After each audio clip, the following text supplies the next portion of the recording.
Marine Sergeant threw her gear out. 3 black SUVs arrived to escort her to command. "Get this trash off my range." The words cut through the morning air of Camp Pendleton's Rifle Range 7 like a blade scraping metal. Colonel Marcus Brandt didn't lower his voice. He never did.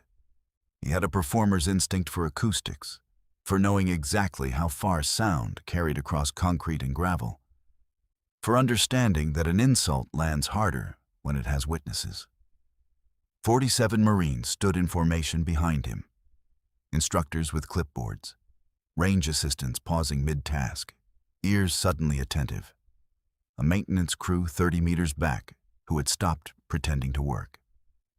The California sun was still low and pale, and the light made everything look temporary, like a scene being arranged for someone else's benefit. He was pointing at the disassembled components of an M110 semi-automatic sniper system spread across Station 4. The rifle's owner was on one knee beside it, working with focused precision, her hands moving with a grip the rangemaster 3 stations away had noticed immediately, but hadn't said anything about yet. I said, "Get this trash off my range." She didn't look up. Her name, according to the base access log, was Sergeant Elena Vasquez, 29 years old, a military occupational specialty designation that listed her as a 0311 infantry rifleman on a Joint Coordination Administrative Attachment. The kind of assignment that exists mostly on paper, that nobody inspects too carefully, that blends into the background noise of a large base conducting routine operations. She wore standard utilities. No unit patch on the left shoulder, no combat service identification. Her rank was there, 3 chevrons, a simple rocker, nothing more. She was 5'4", dark hair pulled in a regulation bun, not a strand misplaced. She carried herself with an economy of movement that said she'd made the calculation about every step before she took it. She did not flinch. She did not look up. Her hands continued their work at the same pace. Colonel Brandt was 6'2", distinguished-looking in the way that career men who have never been uncomfortable become distinguished. His chest carried 11 ribbons, 3 of them Administrative Excellence Awards. He had his arms crossed the way a man does when he owns not just this range, but the entire Pacific Fleet and the ocean behind it. When he stepped closer, his shadow fell across her workspace and the components arranged on the rubber mat. "Sweetheart," he said, quieter now, the mock intimate volume that was somehow worse. "There's a coffee station near the administrative building. I think that's where you're supposed to be." Behind him, someone in the formation made a low sound. Not quite a laugh. An acknowledgement that permission had been granted. She set down the bolt carrier group, picked up the upper receiver, examined the chamber face with the concentration of someone reading a language. "Higher than yours, sir," she said. "You just don't know it yet." Not loud, not hot. Delivered to the upper receiver as if she were noting a serial number. The silence that followed lasted 3 seconds. That was exactly long enough for everyone present to process what had happened. Then the formation exhaled as a unit, and Colonel Brandt's face underwent a reorganization. In the far corner of Range 7, leaning against the wall near the equipment cage, a man named Chief Warrant Officer Delmar Hayes watched this from beneath the brim of a patrol cap that had seen better decades. He was 61 years old. 33 years of service, 11 of them with MARSOC, 2 with a unit whose name wasn't on his official record. He had been planning to sign out at 0800 and head home to the medical appointment he'd been delaying for 4 months. He wasn't going anywhere now. His pen had stopped moving on the clipboard 6 seconds ago when he'd noticed the grip. The morning got worse in the way that mornings get worse when the person making them worse is in a position of institutional authority and hasn't been told no in long enough that no has become a foreign language. By 800, the story had spread through the mess hall in the way that stories spread through enclosed populations, embellished at each transmission, the kind of distortion that sharpens an insult by making its target sound smaller with every retelling. The coffee girl line was in all versions. The rank speculation was in most of them. She actually said higher than yours appeared in a few, always followed by can you believe it? The way people note the audacity of someone behaving as if they have the right to exist in a space that's been mentally designated for others. She ate alone at a corner table. The meal tray held a standardized institutional breakfast, eggs, toast, the particular coffee that no amount of serving has ever improved. And she ate it with the systematic efficiency of someone processing fuel. She appeared to be reading the base bulletin. She was not reading the base bulletin. She was listening to the table behind her, where 3 officers were discussing the range incident with the relaxed confidence of people certain they are not being observed by anyone whose opinion matters. She was filing. Who deferred to whom in the disagreements telling? Where the real authority in the conversation was actually located. Which name was mentioned with a different quality of caution? She had been on Camp Pendleton for 6 days. She had filed a significant amount. By 1000, the story had reached the base gym, the motor pool, and 3 group chats she was not in and could not see. In the version circulating among Brandt's staff section, she had demanded to be treated like a full officer. In the version in the motor pool, she had threatened to file a complaint. In the version in the gym, she had cried. None of these things had happened. That was the function of embellishment. Not to describe what occurred, but to produce the emotional structure the teller requires. The teller required her to have been brittle, because brittle was comprehensible.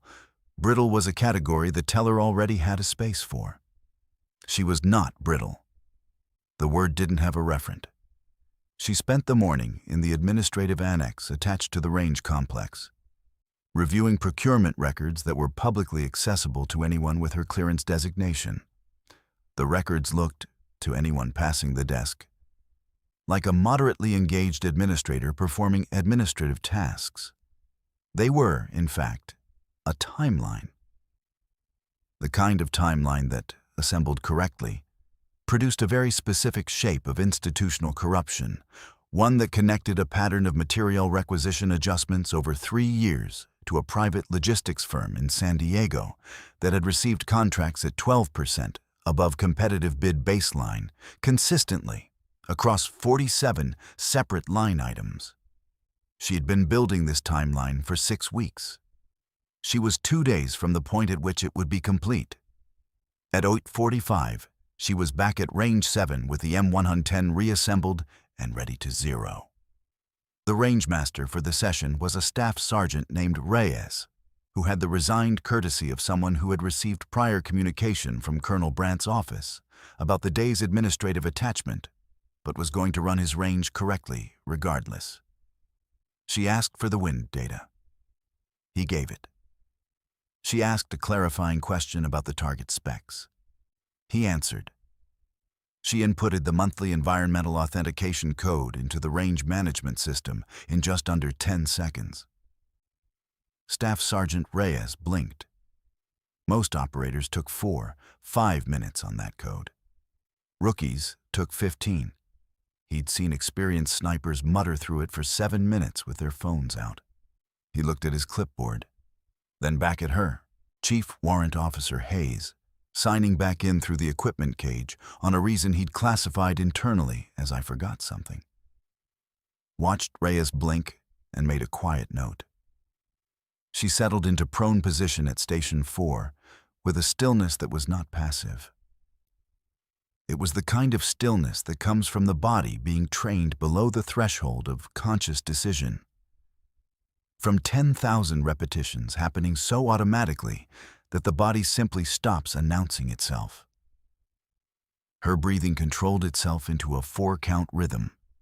4 in, hold 4, 4 out, hold 4.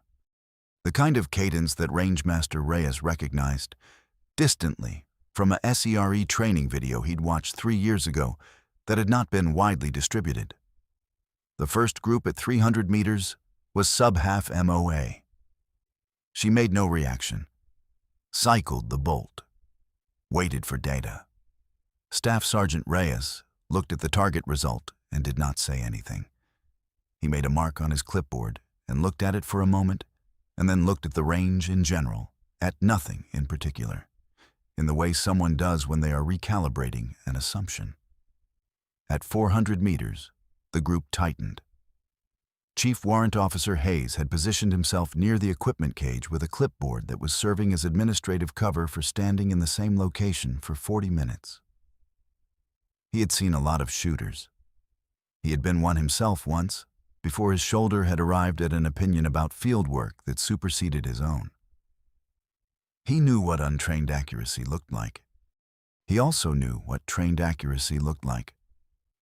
He had a third category, a small one, populated by perhaps 12 or 15 people he'd encountered in his career, for what he was watching now.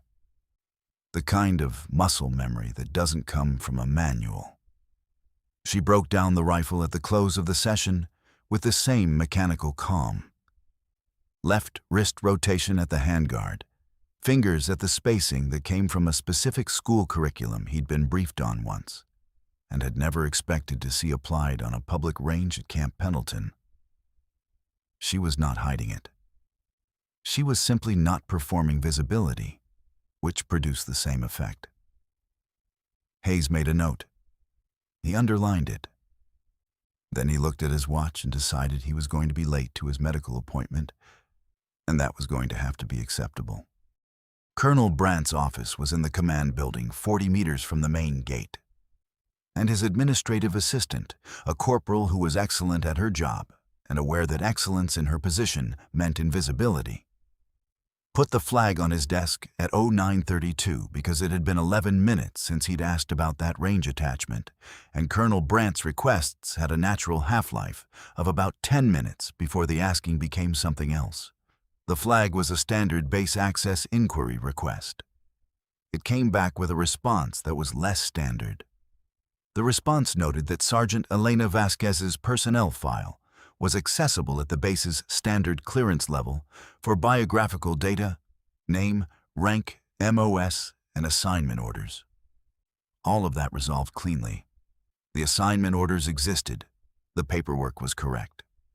However, further inquiry into the assignment's purpose, the unit of origin, or the authorization chain above the immediate attachment paperwork, was flagged at a classification level. The base's system returned with a designation Colonel Brandt had seen twice in 33 years, and both times it had been applied to programs he'd been explicitly told he would never be read into. He sat with this for 4 minutes. Then he picked up his phone and called Major Christine Harlow in base security and told her he needed a formal credential verification on the administrative attachment at Range 7, and that he wanted it done officially and documented. He added that he wanted her access to the administrative annex suspended pending the outcome. He said this with the brisk efficiency of a man filing a grievance, which was what it was. The administrative annex access suspension reached her at 10:45, delivered by a staff sergeant who appeared at the door with the expression of someone who had been told to deliver a message and had decided to do it correctly regardless of how he felt about the message. She acknowledged it, saved the file she'd been working on to an external drive she'd been carrying since day one, closed the laptop, stood. "Receipt, please," she said. He produced the form. She signed it. She walked out with the same economy of motion she'd walked in with. She controls her breathing. 4 in, hold 4, 4 out, hold 4. The suspension of access had cost her 2 days. Not fatal. She'd built time into the architecture. 2 days was inside the margin. She had been expecting this. She had been expecting something like this since day 3, when she'd made the authentication code entry at a speed she could have slowed, but had chosen not to. The invitation had to be extended. She couldn't extend it herself. That was the protocol. The target had to initiate. The target had to make the official move. The institutional mechanism had to belong to him, so that what came next belonged to the institution and not to her. The formal credential verification notice reached her at 11:15. She cooperated completely. Major Harlow was professional and apologetic in the way that military professionals are apologetic when they suspect the paperwork they've been asked to process is going to turn out to be a significant mistake. She asked questions. Elena answered them with the economy of someone who had been trained to give the response and no more than the response. What is your operational assignment here? Joint coordination. Firearms qualification review. Who is your immediate commanding officer on this attachment? I'm not authorized to provide that information at this clearance level. Major Harlow wrote something down. Then she looked at Elena across the table and said, quietly and not as part of the official interview, "Is there anything you'd like me to know?" "No," Elena said, "but you should probably note the time." "The time?" "In your report. The time matters. That's all." The time was 11:43. At 1200, Major Harlow escalated the flag. By 12:15, the credential inquiry had moved up 2 levels of the base command structure and was sitting on the desk of a brigadier general who read the classification designation on Elena's restricted file, looked at the inquiry that had triggered the access attempt, and reached for a phone that was not on his desk. Meanwhile, Colonel Brandt had decided that the formal credential inquiry wasn't enough. He'd instructed his staff sergeant to confiscate Sergeant Vasquez's base access credentials pending the verification outcome. He'd done this loudly in the corridor outside his office, where 12 officers and 2 clerks were working and could hear all of it. Chief Warrant Officer Hayes, who had been in the corridor on a completely unrelated matter, heard all of it. He stopped. His jaw tightened. His pen stopped. Then he turned and walked, at a pace that was measured and deliberate, in the direction of the exterior doors. The room they put her in was 12 feet by 9 feet. Concrete walls with a single fluorescent strip. A metal bench with a rubber pad that had been there since the Clinton administration. A window near the ceiling, narrow, frosted, showing only the pale shape of afternoon sky. The smell of industrial disinfectant failing to fully address something older underneath. Something that had accumulated in the concrete over 30 years of people sitting in this room waiting to find out what happened next. Her access credentials were in Colonel Brandt's safe. Her phone had been placed in an evidence bag and logged. Her watch was on her wrist. Nobody had thought to take it. That was how she had planned this 7 weeks ago, when the operation was first briefed and she'd asked specifically about the detention scenario and had been told it was unlikely. She'd nodded at unlikely and had planned for it anyway, because unlikely was not the same as impossible, and she was not in the business of planning for likely. The watch read 1357. She controlled her breathing. 4 in, hold 4, 4 out, hold 4. This is the near fail moment. The point where anyone watching from the outside would think she's finished, credentials confiscated, phone logged into evidence, formally detained in a locked room on a base with no one aware of what she was actually doing here. Caught. Institutional machinery grinding down on someone without the visible rank to stop it. Except the machinery was mechanical, and mechanical things run on physics, and physics did not know whose side it was supposed to be on. She was about to show them, and they'd been playing the wrong game entirely. Her watch read 1357. In 14 minutes, at precisely 14:11, the missed check-in protocol she'd been required to complete every 48 hours would expire with no entry. The automated system, maintained at a facility 2 time zones east, would flag the missed entry and initiate notification to the designated emergency contact listed on her operational protocol file. That contact was not a person. It was a secure line to a desk on the 4th floor of a building in Washington, D.C., where a desk officer would read the notification, cross-reference her last known location, and initiate the escalation chain. The escalation chain, once initiated, moved at a speed that was not consistent with how people typically thought about bureaucracy. In 41 minutes, at 14:38, a secondary protocol she had established 3 months ago, before the operation began, before she'd stepped foot on this base, would activate automatically via an encrypted channel she'd seeded into the base's external communication architecture on her second day here. The protocol would forward a summary document to the Brigadier General's secure terminal.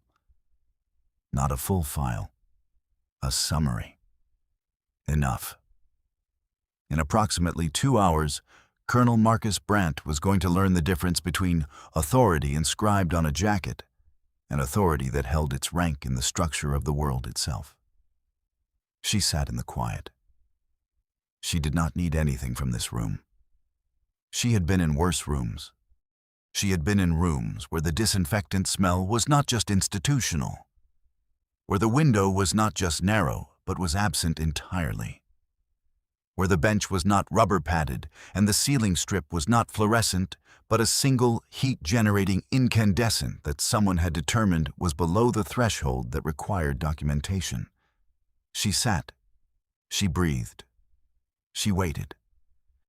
The first crack came from Chief Warrant Officer Delmar Hayes. He appeared at Colonel Brandt's office at 14:12, 13 minutes after her missed check-in flag had initiated the notification chain, though Hayes had no way of knowing that. He appeared because he had 33 years of professional instinct, and 33 years of professional instinct was telling him with significant volume that he needed to be on record about this before things got complicated. Colonel Brandt received him standing. He had the air of a man who had been waiting to explain himself to someone and was ready to begin. "Colonel," Hayes said. He had a voice that had been broken twice, once by shrapnel, once by something else, and it healed slightly wrong both times. "I'd be very careful about this one." Brandt frowned. "I'm sorry." "The woman you've gotten holding, Sergeant Vasquez." Hayes's voice was quiet, not cautious. The distinction mattered. "I'd be very careful. She failed to produce chain of command documentation above her attachment paperwork. That's grounds for verification detention." "Yes, sir." Hayes nodded once. "I understand. I'm just saying." He paused. "I've seen that grip before." "What grip?" "The way she holds a rifle." Hayes looked at the wall behind Brandt's head for a moment. "I've seen that grip at 2 installations. Both times I wasn't cleared to know who the people were. Both times I found out later." He looked back. "I'd be careful." Brandt opened his mouth to respond, and that was when his administrative assistant appeared at the door with the face of someone carrying information that was going to change the temperature of the room. "Sir," she said, "there are 3 vehicles at the main gate requesting immediate base access. They're not base vehicles, sir." She paused. "They're federal." They were Chevy Suburbans. Black. The kind that exist in a category that the regular military has vocabulary for but rarely sees at the range level. The kind that suggested what was inside was being escorted rather than merely transported. They arrived at 1441. 3 of them, traveling in a spacing that was not accidental. They passed through the main gate with documentation that the gate sergeant processed with the expression of someone very carefully not asking questions, then moved at a pace that suggested this was not a navigational exercise through the base's interior road network, parking in a cluster outside the command building with the engines still running. 4 people exited the lead vehicle. 2 were in suits. 1 was in army dress greens with a star on each shoulder. The 4th was a woman in civilian clothes, who walked with the specific posture of someone who works adjacent to authority, but is not interested in displaying her own. They were met at the command building entrance by the Brigadier General, who had been standing at the exterior doors for approximately 8 minutes, and whose expression, Hayes would note later, was not the expression of a senior officer receiving important visitors. It was the expression of a senior officer who had received a document summary 40 minutes ago and had spent the intervening time arriving at a conclusion that he was not certain he was emotionally equipped to be correct about. Colonel Brandt exited the building as they were entering it. "General, I wasn't briefed on—" "No," the Brigadier General said, not stopping walking. "You weren't." They went directly to the holding section. Hayes followed at a distance that was technically outside the authorized foot traffic for the corridor, and nobody told him to stop. The door to room 4 opened at 14:48. She was sitting the same way she had been sitting since they'd put her in there. Hands folded, back straight. The 4-count rhythm having its way with her lungs at a frequency nobody in the room could detect. The Brigadier General entered first, then the Army 2-star, then one of the suited figures. The woman in civilian clothes stood in the doorway. Nobody said anything for 3 seconds. Then the suited figure opened a folio and produced a sheet. He held it out to the Brigadier General, who looked at it and then looked at her. And then the Brigadier General's face did something quiet and complicated that was not a readable military expression. It was something more personal. "Sergeant Vasquez," he said. And then he stopped, and he looked at the sheet again. And it was clear that what the sheet said had made Sergeant Vasquez feel like the wrong beginning for the sentence. She had her left sleeve rolled. Not all the way, just enough. The standard adjustment for someone who had been sitting in a room for 90 minutes. The inside of her left forearm showed ink that she had not had applied with vanity in mind. It was a naval special warfare mark, not decorative, not ambiguous, the particular designation of SEAL Team 6's Gold Squadron, with a mission identifier beneath it that no one in that room except the Army 2-star would have been cleared to interpret. The Army 2-star's hand stopped moving. His face cycled through 2 things in sequence, very quickly, and neither of them was theatrical. The first was the involuntary recognition response of a man who had been briefed on a name and was now matching that name to a physical reality he had not expected to encounter in a base detention room. The second was something harder to categorize, something that looked distantly like genuine relief that the situation had been caught before it advanced further. "General," the 2-star said quietly, "every person in this room answers to her authority." The room detonated, not loudly. The detonation was the kind that happens in sealed spaces when the pressure changes, a sudden absence of sound replaced by its opposite.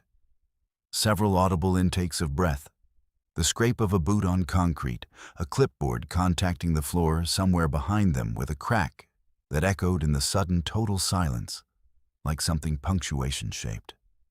The AC's hum became deafening, not standard administrative attachment. Classified red operational placement, not a sergeant, not nearly. Her real designation was spoken aloud by the 2-star in the tone of official record, rank, classification level, and the specific operation that had last made her name appear in the Defense Intelligence Agency's commendations file. The mission summary was brief.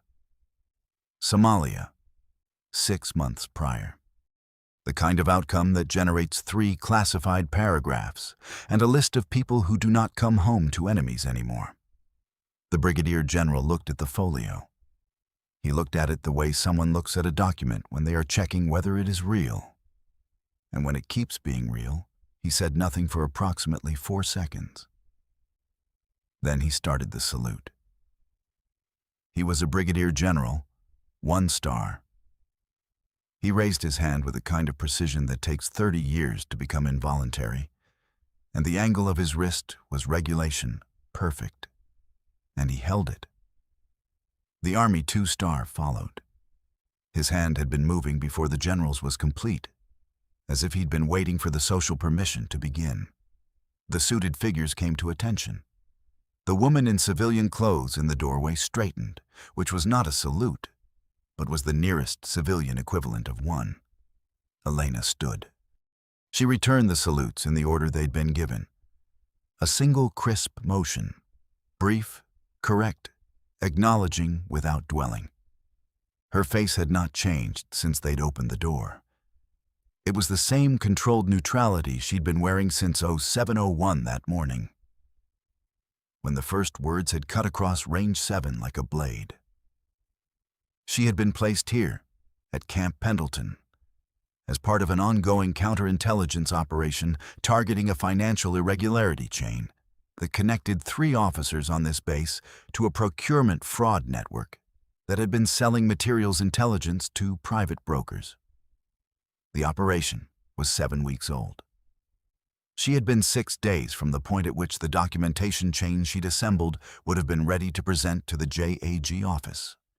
Colonel Marcus Brandt was one of the 3 names.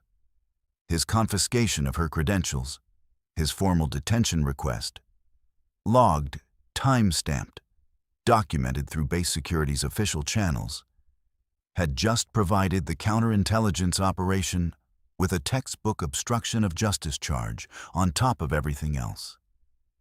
He had, through his own official actions, completed the evidentiary architecture she'd been constructing around him. The investigation he'd triggered had produced, with perfect institutional irony, the investigation's own closing argument. He was standing in the corridor when they brought her out. He had 11 ribbons on his chest. His posture, which had spent 30 years learning authorities' architecture, had developed an unfamiliar instability. His arms were no longer crossed. They were at his sides, and they were doing the thing that arms do when the body hasn't been told what position it's in yet. They were just there, without direction, without. His face cycled through surprise and recognition, and arrived somewhere he did not appear to have vocabulary for. Something that was not theatrical, not performative, quiet. That was worse than anything else he could have done. "Colonel Brandt," the brigadier general said from behind her, "you are relieved of command, pending investigation. Please report to—" She was already walking. Behind her, in the corridor, Chief Warrant Officer Delmar Hayes came to a stop. He was 61 years old. 33 years in. He had saluted generals before because protocol required it. He had saluted combatant commanders because the uniform demanded it. He had given the full formal salute to 4 people in his career because he had chosen to, because he had seen enough and understood enough and decided that these 4 people had earned something beyond what regulation could compel. He raised his hand. Not quickly. With the considered deliberateness of a man making a decision he'd been working toward for several hours. The angle of his wrist was textbook. His hand was steady. He thought about the authentication code entered in under 10 seconds. He thought about the grip on the handguard, wrist rotated at the angle nobody learns from a manual. He thought about the way she'd signed the suspension receipt and asked for a copy.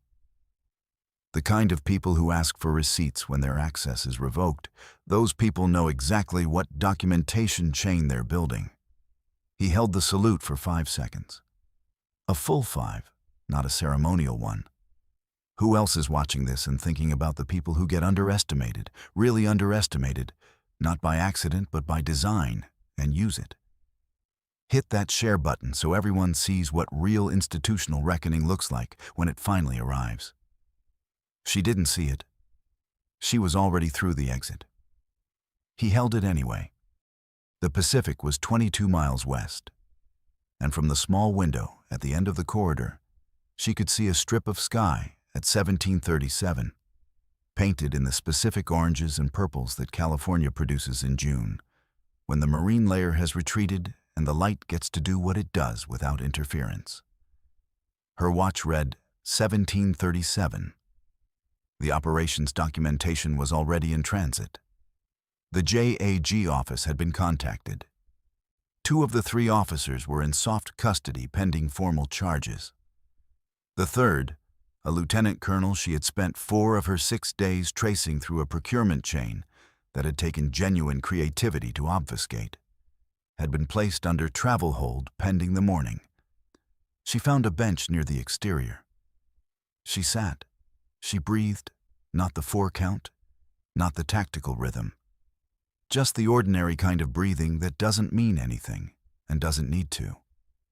They had mocked her rank. They had forgotten that real authority doesn't need a uniform to announce it. It just needs to be in the room. Justice isn't loud. It's patient. She would file her post-operation report in the morning. The base she'd be transferred to next was not determined yet. Pending review. She had 6 days of administrative leave she had never used and was never going to use. That was fine. She'd done the math on what the lieutenant colonel's procurement chain had cost, not in dollars, but in the downstream supply failures that had sent materiel that didn't meet spec to a theater where spec mattered. And she could wait 6 days before the next one, if she needed to. She looked at the strip of sky. There was a name on her list that had not resolved. A secondary financial account that connected to the network through a shell entity registered in the Cayman Islands. A name that appeared once in a communication log from 3 years ago, referenced only as the facilitator, never identified beyond the 6-character alphanumeric string attached to the account. The account was dormant now. The string didn't connect to any ID on record. Somewhere out there, the facilitator was still out there. Her watch read 1741. The sky was losing its orange. Tomorrow brings new ghosts to hunt. Every soldier carries a story that few ever hear. Listen with your heart. Thank you for staying and watching. Subscribe to MVP Stories for more.